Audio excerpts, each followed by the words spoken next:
चलिए पाकिस्तान की तारीख के सबसे खौलनाक सनती सानहों में से एक बल्दिया फैक्ट्री की आग की कहानी को समझते हैं। क्या ये एक हादसा था या फिर जानबूझकर लगाई गई आग? कहानी की शुरुआत एक ऐनी शाहिद के इन दहशतज़दा अल्फाज से होती है। अंदर से चीखने की आवाज़ें आ रही थीं। ये हादसा तो नहीं था। ये अल्फाज इस पूरे वाक़े के गिर्द मौजूद शक और खौफ की फ़िज़ा को वाज़े कर देते हैं। इस सानहे में 261 से ज़्यादा जानें गईं। सोचिए, ये सिर्फ एक नंबर नहीं है। हर एक जान के पीछे एक पूरी दुनिया थी, एक ख़ानदान था और कुछ अधूरे ख्वाब थे। तो चलिए सबसे पहले इस क़यामत के दिन की तरफ चलते हैं जब फैक्ट्री शोलों के एक समुंदर में बदल गई थी। तारीख थी 11 सितंबर 2012। शमीला नामी एक वर्कर के लिए अली एंटरप्राइजेज में ये एक आम दिन होना था, बल्कि खुशी का दिन। आज तनख्वाह मिलनी थी। लेकिन फिर अचानक अफरा तफरी फैल गई। लाइटें चली गईं और हर तरफ गाढ़ा काला धुआं भर गया। बाहर निकलने का जो इलेक्ट्रिक दरवाज़ा था वो खुद ब खुद लॉक हो गया। बेसमेंट में ना कोई खिड़की थी, ना बाहर निकलने का कोई दूसरा रास्ता। बस अंधेरा, धुआं और जान बचाने के लिए भागते चीखते चिल्लाते लोग। यहां से तहकीकात का दूसरा बाब शुरू होता है, जो एक बुनियादी सवाल उठाता है, ये महज गफलत थी या फिर कत्ल? जब तफ्तीश हुई तो पता चला कि ये फैक्ट्री कम और एक कैदखाना ज्यादा थी।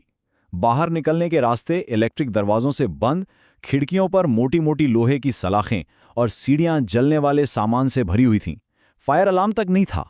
और तो और एक गैरकानूनी लकड़ी के मचान ने 100 से ज्यादा मजदूरों को ऊपर ही फंसा दिया था। और जब मालिकान से पूछा गया कि भाई खिड़कियों पे ये सलाखें क्यों लगाएं, तो उनका जवाब सुनिए, वर्कर्स बाहर सामान फेंकते हैं। मतलब साफ था, उनके लिए माल की कीमत इंसानी जान से कहीं ज्यादा थी। तो शुरू में तो केस सीधा सा लगा। कहा गया कि आग शॉर्ट सर्किट से लगी है। मालिकान पर इल्जाम भी लगा।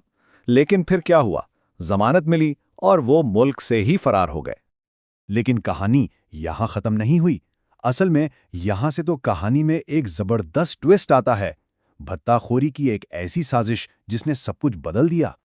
तो सवाल ये है कि क्या ये वाकई सिर्फ मालिकान की गफलत थी या पर्दे के पीछे कुछ और ही चल रहा था? देखिए, सितंबर 2012 में तो सबने मान लिया कि एक हादसा था। लेकिन फिर तकरीबन 3 साल बाद फरवरी 2015 में एक जॉइंट इन्वेस्टिगेशन टीम यानी जीआईटी की रिपोर्ट सामने आती है और वो पूरे केस का रुख ही बदल कर रख देती है।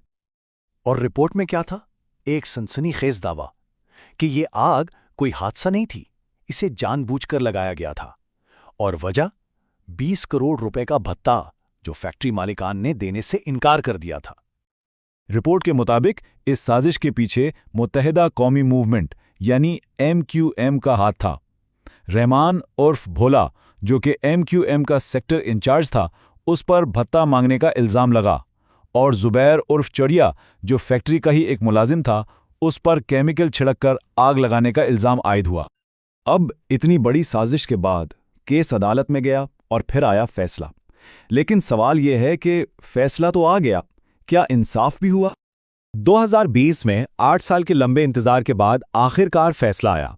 रहमान भोला और जुबैर चरिया दोनों को सजाए मौत सुनाई गई। लेकिन MQM के रहनुमा राउफ सिद्दीकी को सबूत ना होने पर बरी कर दिया गया। और सबसे हैरानकुन बात, फैक्ट्री के मालिकान, उन पर तो कभी केस चला ही नहीं। यहां पर 2 अलग अलग कहानियां सामने आती हैं। अदालत कहती है कि आग लगाने वाले कातिल हैं और फैक्ट्री मालकान तो बेचारे भुत्ताखोरी का शिकार थे।